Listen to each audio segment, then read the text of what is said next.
Le temps passe de manière inexorable. Et le cinéma ne cesse de nous le rappeler. Comme toutes les histoires du monde, le cinéma inscrit ses récits dans le temps pour permettre à ses héros d'évoluer, de passer d'un obstacle à un autre, et de se remémorer chaque événement qui leur ont permis de se construire en tant que personnage. Le retour à la maison des protagonistes est le meilleur moyen de s'apercevoir que le temps est passé. La maison est restée intacte, mais le héros, lui, a changé, a vieilli et s'est transformé. Le cinéma a cette capacité de jouer visuellement avec le temps et de nous plonger dans des époques lointaines, aussi bien du passé que du futur. Retourner dans le passé est un acte aussi bien fantasmé que risqué. Avec ses décors et ses reconstitutions, le cinéma a toujours aimé voir les choses en grand pour recréer les images de notre histoire. Mais cela ne reste qu'une image dans laquelle le public plonge, une illusion de plus. Et il en va de même avec le voyage vers le futur. Avoir cette capacité de voir les différentes évolutions techniques et sociales que proposeront l'avenir fascine. Car il s'agit là d'un saut dans l'inconnu. Si la science-fiction nous permet de prendre en main notre propre destin, en entrevoyant des bribes de notre avenir, c'est surtout pour nous mettre en garde contre notre envie de tout gérer.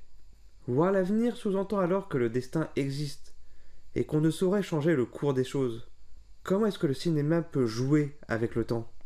En racontant une histoire avec un début et une fin, le cinéma propose une multitude de manières de jouer avec notre perception du temps. Si de nombreuses histoires ont une temporalité linéaire, d'autres histoires font interférer le passé et le futur au présent. Une multitude de structures pour bâtir un film sur la base de la temporalité. Les films peuvent tout aussi bien être fragmentés, comme cycliques, avec un montage parallèle, ou bien par plan séquence.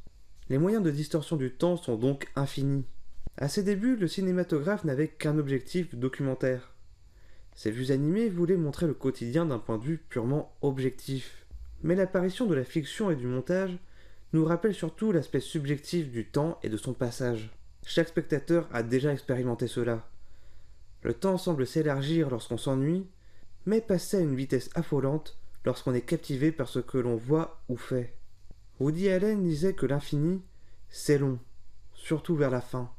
Une réplique qui se vérifie dans les space opéras où un voyage sur des distances très longues témoigne de ces infinités auxquelles nous devons faire face. Aussi, nombre d'histoires aiment à dépasser le cadre même du temps linéaire tel que nous le connaissons. Les nombreux films sur le voyage dans le temps témoignent ainsi de la subjectivité du temps et des différentes pistes de compréhension que l'on peut s'en faire. Mais revenons au cinéma. Au-delà même des histoires qu'on aime se raconter, ce sont les outils qu'on utilise qui permettent de jouer avec le temps. Le cinéma piège le temps en le captant dans une petite cellule pour mieux le contrôler. Chaque plan tourné est le témoin le plus réel du temps qui passe. Chaque seconde passée devant la caméra se retrouvant fidèlement coincée sur la pellicule. Mais un outil que le cinéma utilise dès sa naissance permet de distordre le temps. Le montage. Il suffit d'une coupe pour passer d'un instant à l'autre, pour réaliser une ellipse dans le futur, ou bien retour en arrière lors d'un flashback. Il est pourtant des films qui manient le temps au sein même du cadre, en y insérant ses propres ellipses. Si le montage joue avec le temps en mettant en relation les plans entre eux, tel un puzzle, le temps peut aussi se distordre au sein même d'un plan qu'on peut accélérer ou ralentir selon les besoins. Les mouvements de caméra, le montage sont là pour nous le rappeler. Le temps se rythme.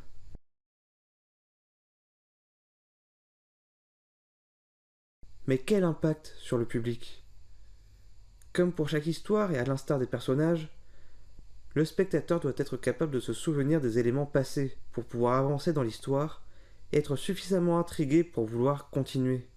Le film témoigne du passage du temps, mais témoigne surtout du passage de notre mémoire, partagée entre le personnage et le reste du public, mu par la même curiosité de connaître l'avenir. Étymologiquement, cinéma signifie mouvement. C'est par ce biais que le temps est piégé par la caméra. Ce n'est qu'à travers le mouvement que l'on peut percevoir le temps qui passe.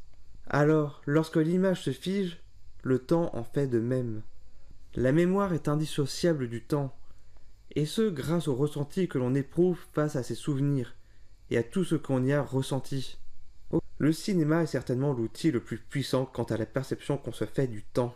Jouant sur nos différents sens, la vue comme l'ouïe, le cinéma est le terrain d'expérimentation idéal aux possibilités infinies pour réfléchir au passage inéluctable du temps. Et si le cinéma peut jouer sur notre perception du temps, il ne peut pas non plus effacer ce qui s'est passé, ni arrêter l'avenir.